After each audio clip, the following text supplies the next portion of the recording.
Welcome everyone. It's been a really long time और lockdown के बाद ये हमारी पहली करंट अफेयर्स की क्लास है। तो अ लॉट हैज़ हैपेंड, बहुत सारे डायमेंशंस, बहुत सारे टॉपिक्स में, एंड ऑफ कोर्स वो सारे के सारे टॉपिक्स के लिए काफ़ी सारी क्लासेस एंड काफ़ी सारे वीडियोस में हम आराम से कवर करेंगे उनको। आज मेरे अकॉर्डिंगली जो इम्पोर्टेंट है उससे मैंने शुरुआत की है। What I will be talking about in this video is related to economy. So COVID-19 का क्या क्या असर पड़ा इकोनॉमी के ऊपर। अब economy is also very wide topic, तो सब कुछ तो ऑब्वियसली इसमें कवर नहीं होगा।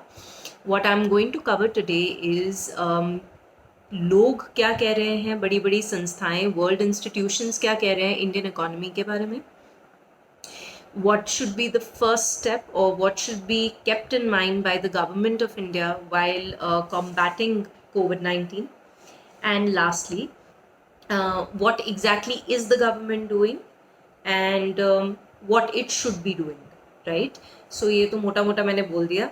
और जो सोर्सेज मैंने यूज़ किए हैं, my students obviously know the Hindu and Economic Times, right? So initially तो let's start with the introduction only. अब जब भी आप कोविड के बारे में पढ़ेंगे, आपको साथ ही साथ आप एक वर्ड पढ़ेंगे, अनप्रेसिडेंटेड। सो वॉर्स हमने देखी हैं, न्यूक्लियर अटैक्स के बारे में भी हमने पढ़ा है, बहुत सारे हमने इन्वायरमेंटल डिज़ास्टर्स के बारे में भी पढ़ा है, हेल्थ हज़ार्ड्स के बारे में भी पढ़ा है। It is not the first time that a health hazard has happened, but to this degree and a health hazard that has engulfed the entire nation, all nations, the entire globe, ये unprecedented है। कम data, ये unprecedented है। No, absolutely no therapy, ये unprecedented है।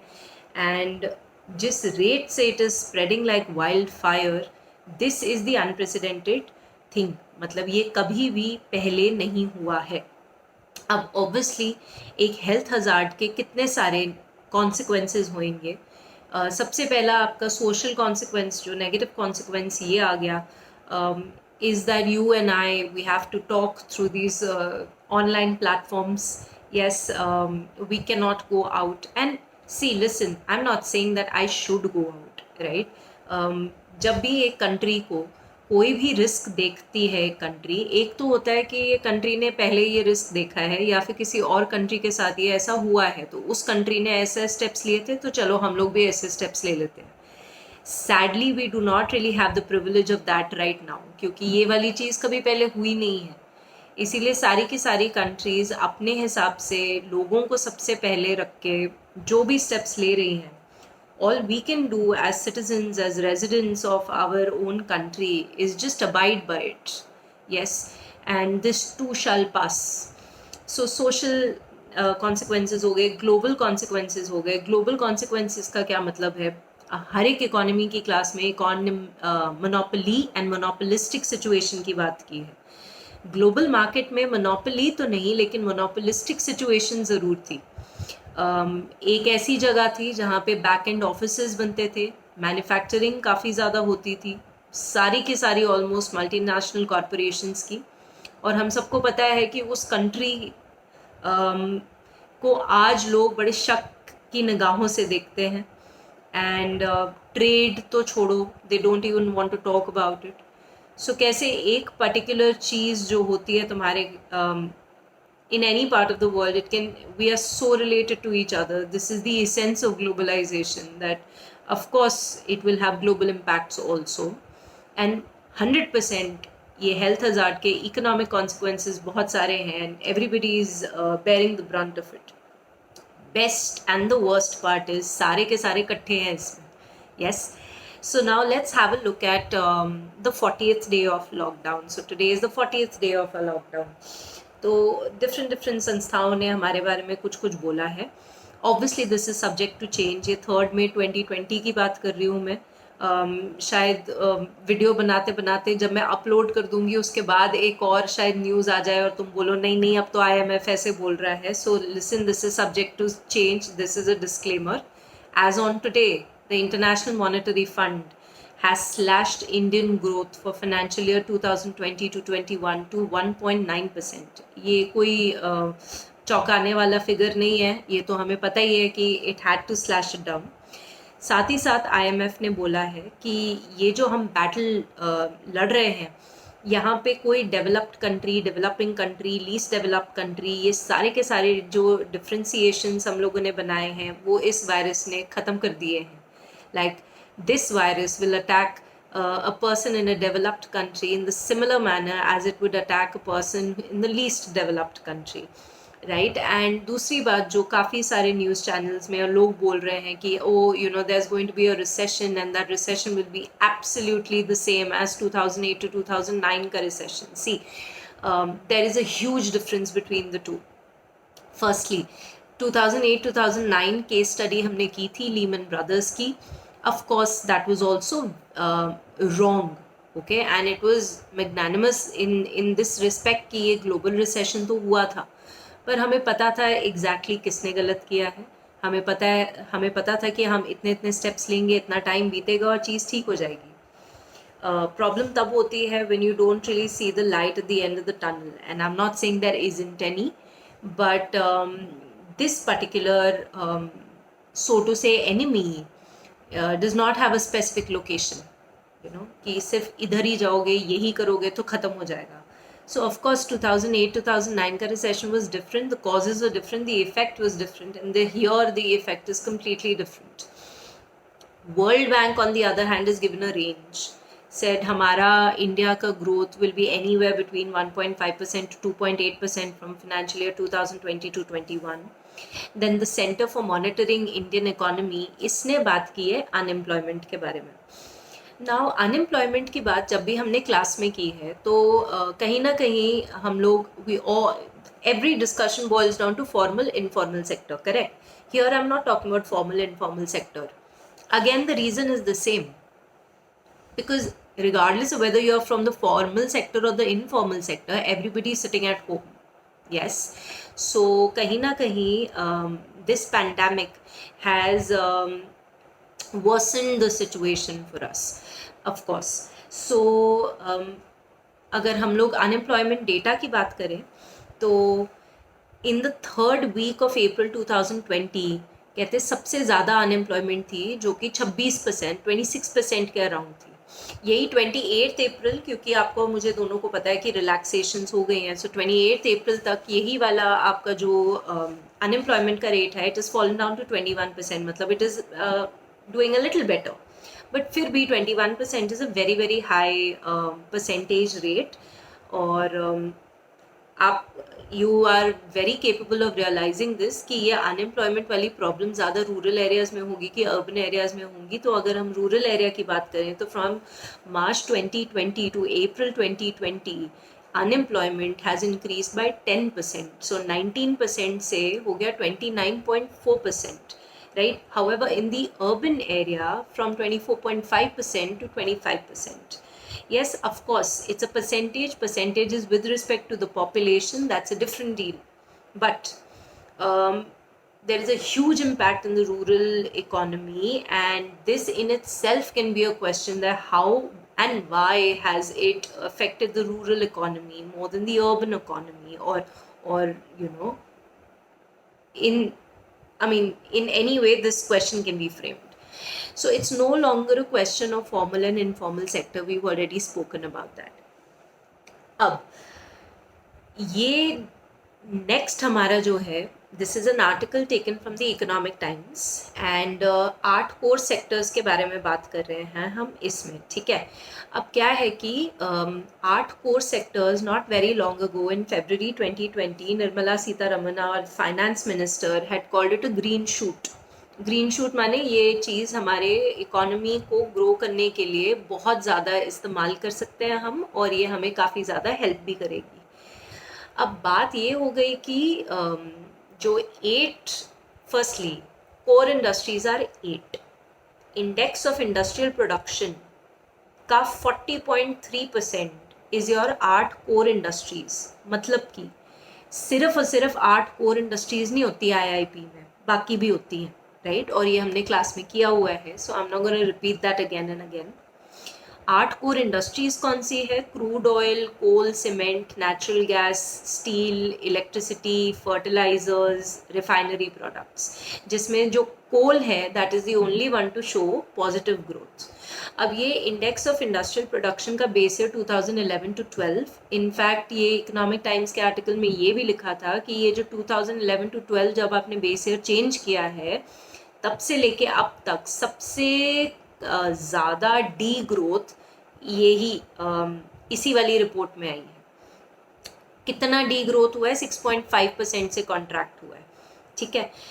अब अगर हम index की बात करें तो office of economic adviser under the department for promotion of industries and internal trade under the ministry of commerce and industry, ये स्टैटिक है, ये लर्न करना चाहिए ऑल्सो बिकॉज डिपार्टमेंट का नाम चेंज हुआ था पिछले साल, पिछले साल, I mean it is quite recent, so you should know that.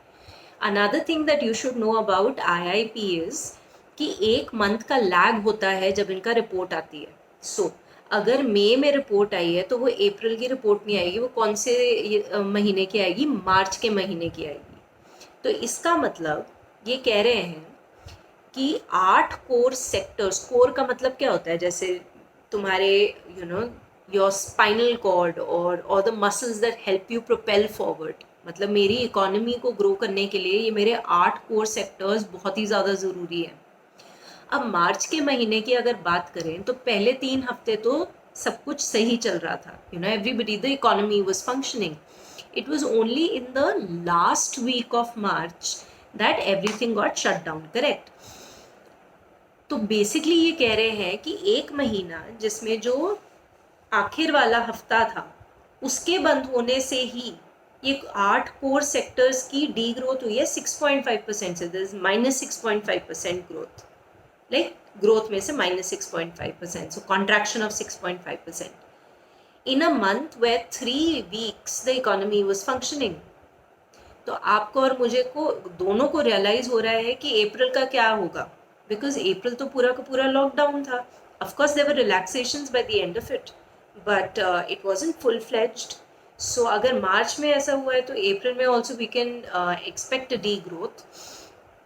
अब थोड़ा सा कॉज एंड इफेक्ट देख लेते हैं ना। Fall in demand, fall in demand हो रही है। क्यों फॉल इन डिमांड हो रही है? क्योंकि घर पे बैठे हुए हैं सारे के सारे, a lot of, so this is also something that nobody really realizes, or maybe they realize it and they don't think it is that important. There are so many people in your country, yes, some of them were daily wage earners, some of them were casual laborers, right? Some of them were doing part-time jobs, some of them were freelancing, some of them were with a full-time job, some of them were doing businesses। Different type के business models हैं यहाँ पे, company से लेके, partnership से लेके, sole proprietorship से लेके, everything you can find over here.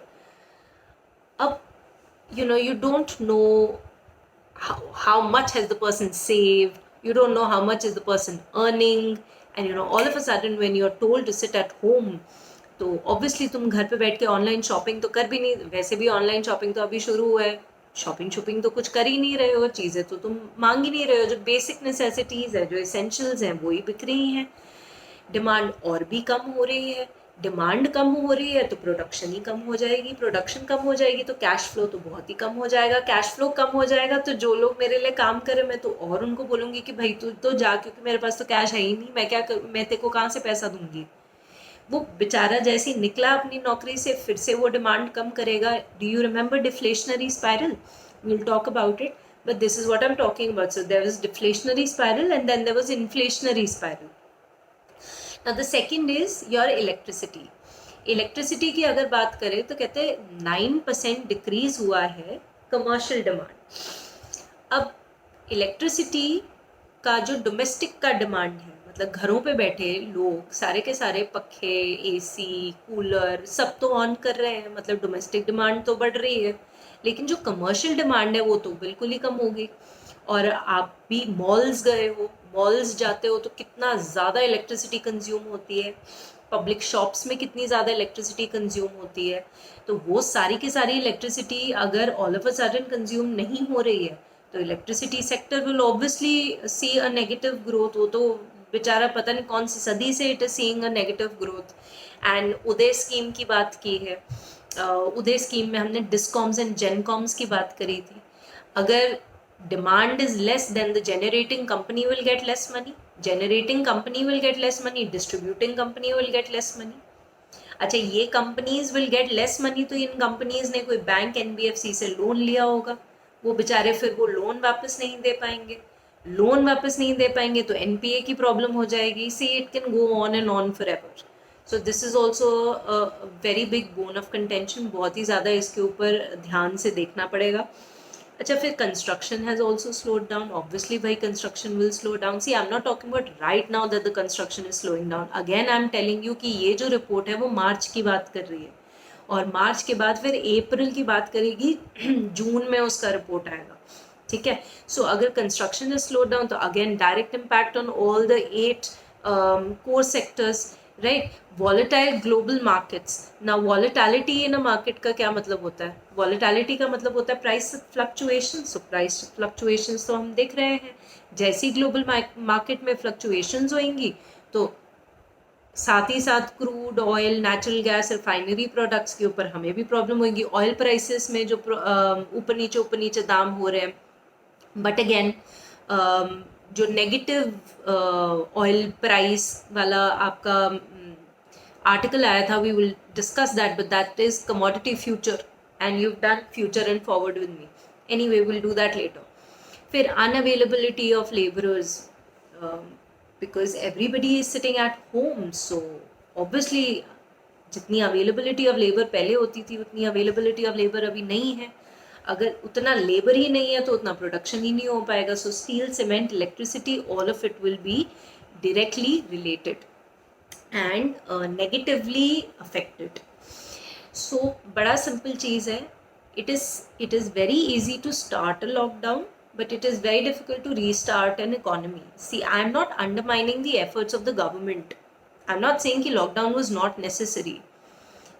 It was necessary, and it has led to certain things, and of course at the end of the day ये फाइट तो हमें और आपको ही करना पड़ेगा, क्योंकि हमने कहीं कभी ना कभी तो अपने घर से बाहर निकलना है, और जब घर से बाहर निकलना है तो अगर हम लोग थोड़ा सा थोड़ी सी प्रिकॉशंस लेके चलें तो हम भी ठीक रहेंगे, हमारे आगे पीछे वाले भी ठीक रहेंगे। क्योंकि ऐसा भी है कि इकोनॉमी को बचाने के लिए अगर थोड़ा सा रिलैक्सेशंस दे दी और हम लोगों ने धमाल मचा दिया, and we just forget about everything and we like oh God, let's just go and paint the entire town red, तो फिर दोबारा से ये बंद होना पड़ेगा, दोबारा से बंद होगा तो रीस्टार्ट फिर से करना पड़ेगा। It is a very very long road to recovery.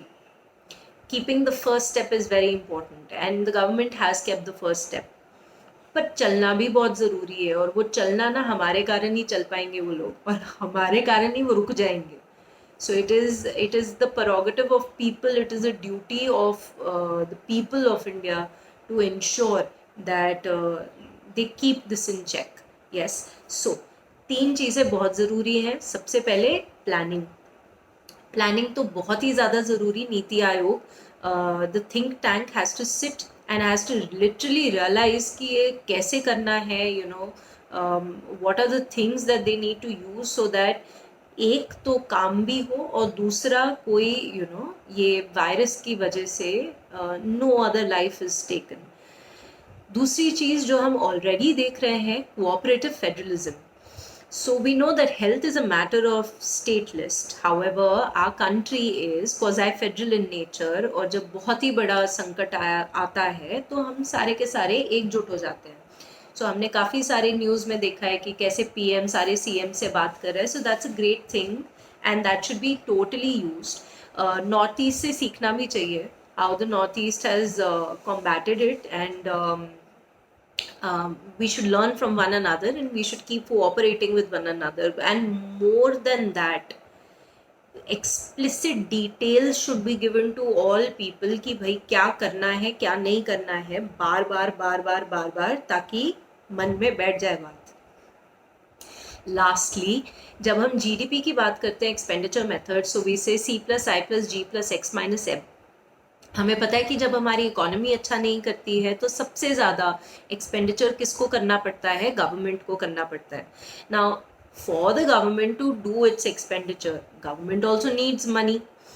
अब हाल ही में एक आर्टिकल आया था इकोनॉमिक टाइम्स में about direct taxation and how it has increased, and that will be done in the next video. But for now, हम लोग पैसे कम कमा रहे हैं तो ऑब्वियसली टैक्सेस भी कम देंगे। हमारी कंपनीज कम चीज़ें बेच रही हैं तो वो भी टैक्सेस कम देंगी। कहीं ना कहीं government has to get money from somewhere. So hence this very beautiful article came. It was called print money save economy. Public administration में बेटा हम लोग क्या करते हैं कि अगर हमें एक देश चलाना है तो हम बोलते हैं अच्छा इस देश में ये प्रॉब्लम है, अच्छा ये प्रॉब्लम और किस देश में थी, अच्छा इस देश में थी, इस देश ने कैसे इसको कॉम्बैट किया, वही वाली चीज़ उठाई अपने देश में, थोड़ा इंडियन तड़का मारा एंड अप्लाई कर दिया। सो बहुत ईजी होता है ये करना।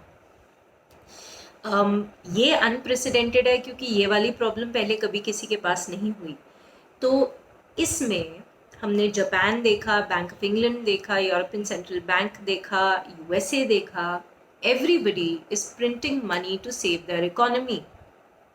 And this is a question that every child asks in my class कि ये क्या करी जा रहे हो, why do have to ask people for money? सीधा प्रिंट करो और डाल दो सिस्टम में और हो गया काम।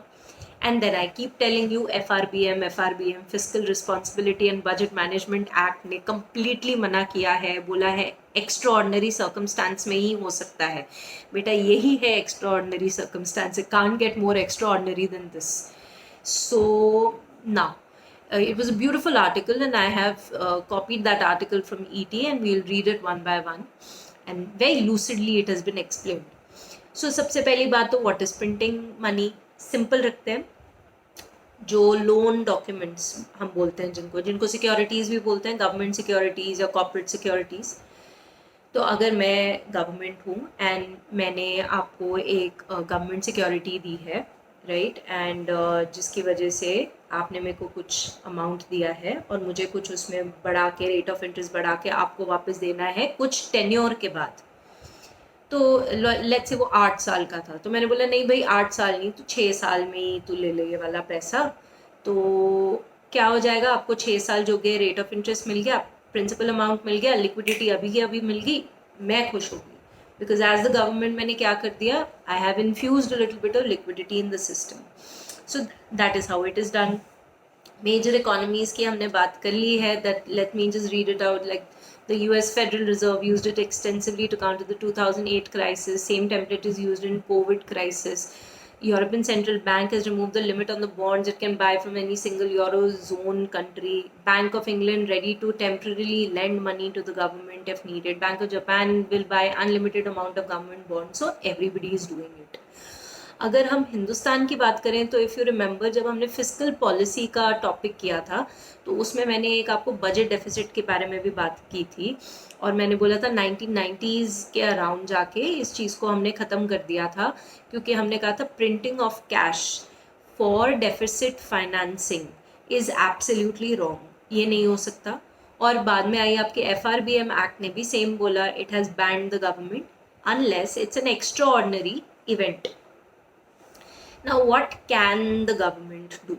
अब ऐसा है कि गवर्नमेंट को तो बहुत पैसे की ज़रूरत है। It is obvious that the government needs a massive fiscal stimulus, right, and कहाँ से ये सारा का सारा पैसा लेके आएंगे? तो वो they can print the money, और वो वही वाली चीज़ जो बॉन्ड्स को पहले ही उसको मैच्योर कर दो, रिडीम कर दो, पैसा दे दो, the money gets into the system, then it can be utilised.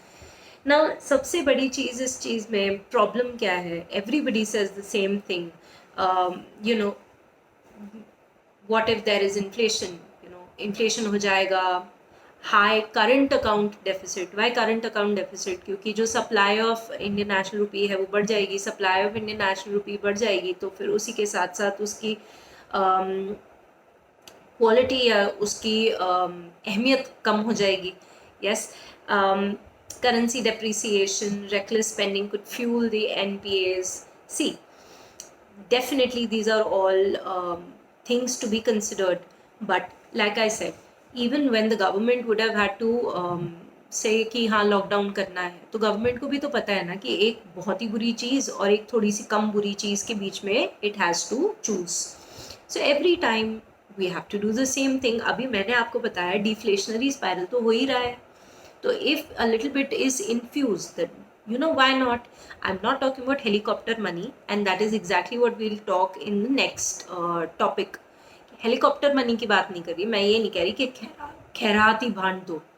All I am trying to say is कि जिसके पास जितने भी बॉन्ड्स हैं, just purchase it off them so that they get that liquidity, so that they are able to use that money and then increase their demanding capacity. अब आया आपका helicopter money. तो ये काफ़ी बच्चों ने पढ़ा भी है and they had asked me about it also and it's quite an interesting topic.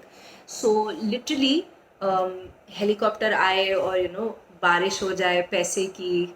Money heist नहीं चल रहा है, ये नहीं होता है कहीं पे, राइट. बट हेलीकॉप्टर मनी का कॉन्सेप्ट यही है कि आए गवर्नमेंट एंड ऐसे खोल दे और वर्षा हो जाए पैसे की, सारे के सारे उठा लें एंड चीज़ें खरीदने लग जाए. Of course that will have a negative consequence. और उससे बेटर एक और तरीका है जिसकी हम बात करेंगे. So the term is coined by an American economist, Milton Friedman. And helicopter money, non-repayable money transfer, matlab the people don't have to give it back from the central bank to the government, so that the purchasing capacity and hence demand increases so as to boost the economy. Not to the government gives it to the people, right? There is a difference between helicopter money and quantitative easing. Now, quantitative easing and helicopter money, better is quantitative easing, दोनों के मतलब समझते हैं. जो मैंने बोला वो जो हेलीकॉप्टर आया, नहीं, हेलीकॉप्टर आने की ज़रूरत नहीं है. The name is been given because of that, कि मतलब ऐसी खैरात बांटना हो गया हेलीकॉप्टर मनी. और जो क्वांटिटेटिव ईजिंग होगी वो मैंने अभी जो बोला था आपको, कि आपके पास कोई बॉन्ड इंस्ट्रूमेंट पड़ा है, रिडीम बाद में होना था, मैच्योरिटी पीरियड बाद में था, आपने पहले ही उसको रिडीम कर दिया, बंदे को पैसे दे दिए, इंस्टीट्यूशंस को पैसे दे दिए, बैंक्स को पैसे दे दिए, बैंक्स के पास ज़्यादा पैसे आ गए, तो फिर जब लोग आएंगे and now the bank has more money because the government is already given it, RBI has given it to them, and so hence now when they give this money to people, they'll give it at a lesser rate of interest. So that is the point. अच्छा, अगर helicopter money के बारे में बोलें तो it will directly impact the people, मतलब वो directly लोगों को ही मिलेगा, लोग वो पैसा लेंगे, they will go and purchase it. ये जो क्वांटिटेटिव ईजिंग है ये इनडायरेक्टली अफेक्ट करेगी लोगों को, क्योंकि बैंक्स एंड फाइनेंशियल इंस्टीट्यूशंस को पैसे मिलेंगे and obviously banks and financial institution ज़्यादा लोन्स देंगे लोगों को, और लोग वो लोन लेंगे at a lesser rate of interest. Helicopter money का like we had said it before also, negative consequences हो सकते हैं. and quantitative easing का negative impact को क्या मतलब, how will, if at all there is a lot of liquidity in the system, तो हमने open market operation तो पढ़ा ही है, तो कोई बात नहीं, ल्यूक्रेटिव बना दो कि बैंक्स को बोल दो अच्छा आप लोग कितने रेट ऑफ इंटरेस्ट पे लोन दे रहे हो लोगों को, वो बोलेंगे 2%. 2% पे तो कभी भी नहीं देंगे, बट चलो 2%. तो what does RBI have to say? RBI has to say अच्छा इधर 2% मिल रहा है आपको, मैं 3% दूंगा, जो मेरे को पैसा दे दो, होगी बात खत्म. That is how the negative consequences are eradicated. So quantitative easing is a good option. Then comes this wonderful article written in the Hindu, Food, Nutrition and Livelihood Security. Mr. Swaminathan is also an author of this particular editorial. बहुत ही बढ़िया editorial है. Let's take it step by step, right. So food, nutrition और livelihood, ये तीनों के तीनों एक दूसरे के साथ रिलेटेड है. DPSP याद आना चाहिए जब आप ये सारी की सारी चीज़ें देखें, बिकॉज ये कहीं ना कहीं DPSP के साथ भी रिलेटेड है, कहीं ना कहीं फंडामेंटल राइट्स के साथ भी रिलेटेड है. If you talk about food definitely is a part of Article 20. Right to food is of course enshrined under Article 21, and enshrined does not mean that it is explicitly written. I know that you know it, I'm just saying it. So food security के बारे में 1960s में, you are also very aware, there were lot of famines, जैसे famines थी all over the country and इतनी ज़्यादा उत्पादी नहीं हो रही थी। उसी टाइम पे ग्रीन रेवोल्यूशन आया। Mister Swaminathan is also associated with the green revolution, और HIV सीड्स आई जिनका ऑफकोर्स नेगेटिव इम्पैक्ट हमने बात की है, पर उसका पॉजिटिव इम्पैक्ट ये था कि प्रोडक्टिविटी डेफिनेटली इंक्रीज हुई थी। इस जब फेमाइन्स हो रहे थे, इस कदर भुखमरी थी कि हमको इंडिया को बेसिक क्रॉप्स भी बाहर से मंगवाने पड़ रहे थे, इंपोर्ट करने पड़ रहे थे। अब जब ये ग्रीन रेवोल्यूशन हुआ तो कहीं ना कहीं सेल्फ रिलायंस जो हमारी है वो और ज़्यादा बढ़ गई, और हम इस कदर प्रोडक्शन कर पाए कि एक लेवल के बाद अपने लोगों को तो खाना दिया ही दिया, हम एक्सपोर्ट भी कर पा रहे थे। और फिर कहीं ना कहीं ये आइडिया बन के PDS बन गया, पब्लिक डिस्ट्रीब्यूशन सिस्टम। ये हमने डिटेल में किया है that through the public distribution system हम कुछ सेक्शन ऑफ द पॉपुलेशन जो इतना ज़्यादा नहीं कमा पा रहे हैं, वो अब बिलो द पॉवर्टी लाइन, हम उनको अनाज देते हैं at affordable subsidise rates, so that the right to food, जिसके बारे में हमने अभी बात की थी, the right to food is satisfied, which is again their fundamental right and nobody should take it away from them, correct? Ab, thanks to the green revolution, self-reliance could be obtained to such a degree that we were able to export agricultural commodities. This self-reliance later gave the government the confidence to introduce right to food as a legal right and further on the public distribution system. अब food security का मतलब that means it is directly related to food production. Simple. जब food की production ही नहीं हो रही तो food की सिक्योरिटी कहाँ से होगी? सो फूड प्रोडक्शन हो रही है तो फूड सिक्योरिटी है। चलो ये समझ में आ गया। अच्छा, फूड प्रोडक्शन अगर हम COVID-19 के साथ देखें, then the agriculturists have been facing a lot of problems. There are many people who keep saying नहीं, एग्रीकल्चरिस्ट को तो बहुत ही ईजी है, वो तो निकल सकते हैं, उनके लिए तो कोई रूल्स नहीं है, the grass is always greener on the other side, right? So ये food and agricultural organization की website से मैंने लिया है the problems that have been that the farmers have been facing during this COVID lockdown. The first is they are not able to employ a lot of labor, right? So obviously ये तो construction sites में भी हो रहा है, हमने 8 core industries में भी इसकी बात की थी, पर bumper harvest of wheat in the northern part of India suffered dearly because इतना ज़्यादा उनको लेबर नहीं मिल पा रहा था, जिसकी वजह से इतना ज़्यादा काम ढंग से नहीं हो पाया। Accessibility to basic farming inputs, जो बेसिक इनपुट्स हैं उनको वही नहीं मिल पा रहे थे, और जहाँ पे मिल रहे थे तो लोग बहुत ही ज़्यादा महंगे में दे रहे थे, that was also a problem. It negatively impacted the supply chain in the country, कि मतलब ऑब्वियसली अगर प्रोडक्शन उतनी ज़्यादा नहीं हो पा रही है, वेयर हाउस नहीं मिल पा रहा है, ट्रांसपोर्टेशन नहीं हो पा रही है, तो कहीं ना कहीं तो कमी पड़ेगी, और जहाँ कमी पड़ेगी वहाँ पे गैप आ गया, और जहाँ गैप आ गया वहाँ पे सप्लाई चेन मिसमैनेजमेंट हो जाएगी, which is also big problem. Warehousing and transportation तो वैसे ही प्रॉब्लम थी, अब सोचो पेरिशेबल गुड्स का क्या होगा जहाँ पे ट्रांसपोर्टेशन और वेयर हाउसिंग की फैसिलिटीज़ नहीं है। सो पेरिशेबल गुड्स की भी बहुत ही ज़्यादा प्रॉब्लम थी। कहीं ना कहीं farmers had to sell their produce at a very low cost because deflationary spiral. Yes, so people, their demanding capacity has decreased, and they can't pay that much, and so hence and they have to sell their produce. तो कहीं ना कहीं बेचारे even if they didn't want to, they had to reduce their cost. There was false rumors. एक तो false rumors and India is like together. आधी चीज़ें समझ ही नहीं आती आजकल कि ये सच है कि झूठ है। Anyway, so false rumours with respect to chicken and eggs, की चिकन खाओगे तो कोविड हो जाएगा या अंडा खाओगे तो कोविड हो जाएगा, जिसकी वजह से पोल्ट्री इंडस्ट्रीज़ के ऊपर इतना ज़्यादा नेगेटिव इम्पैक्ट हो गया for no fault of theirs. इस Karnataka is the largest coffee producer, क्योंकि ट्रेडर ही नहीं थे, मूवमेंट ही नहीं थी, तो उनका कॉफ़ी भी नहीं बिका।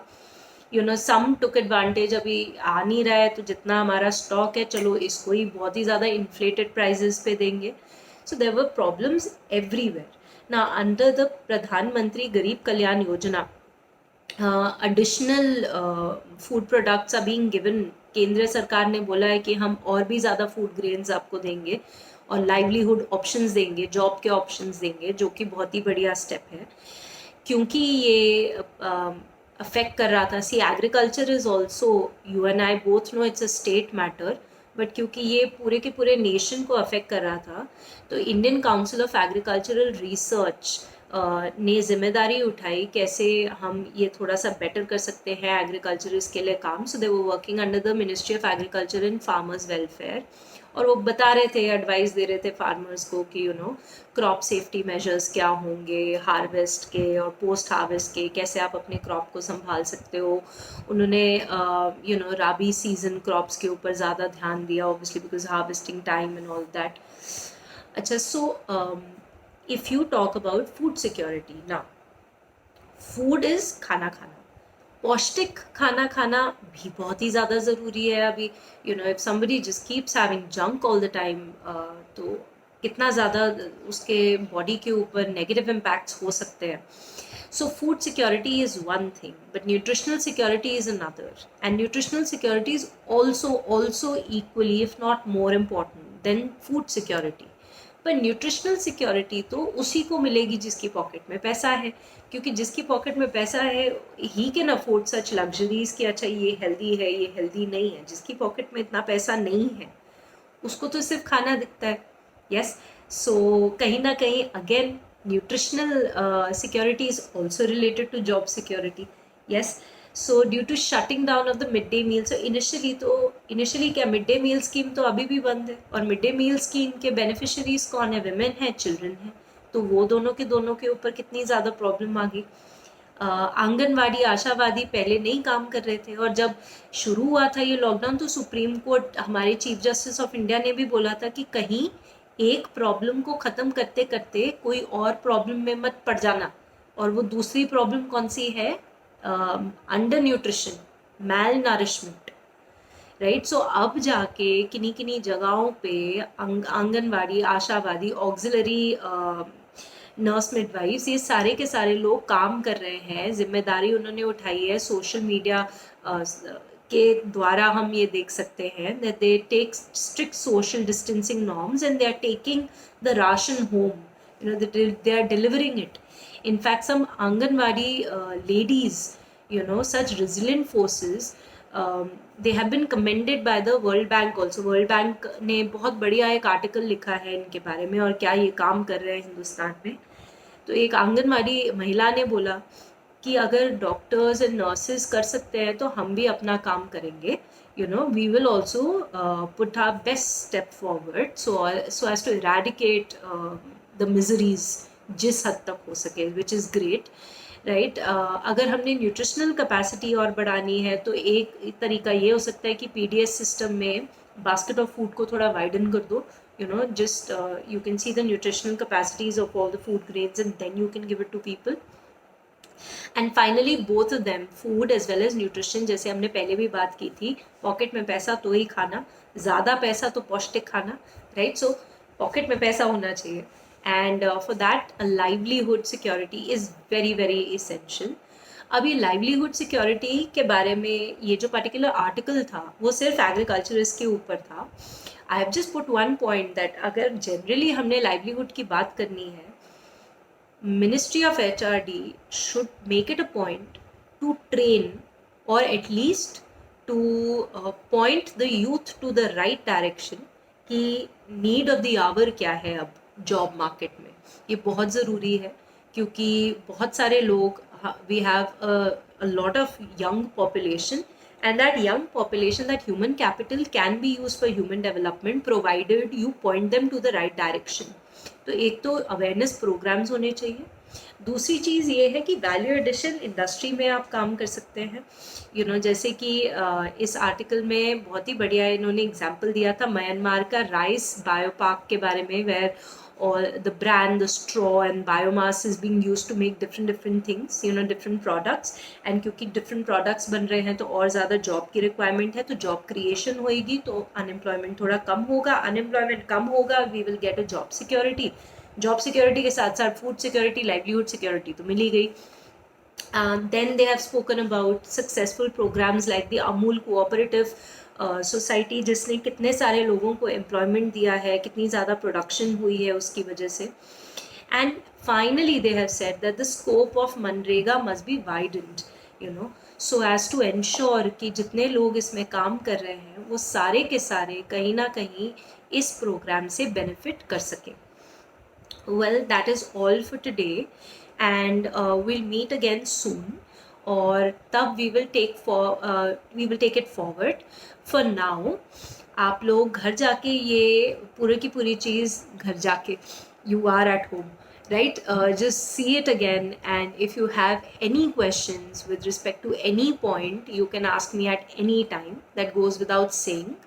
तो ये वाली चीज़ आप कर लीजिएगा. And I'll see you very, very soon. Take care of yourself. Thank you very much.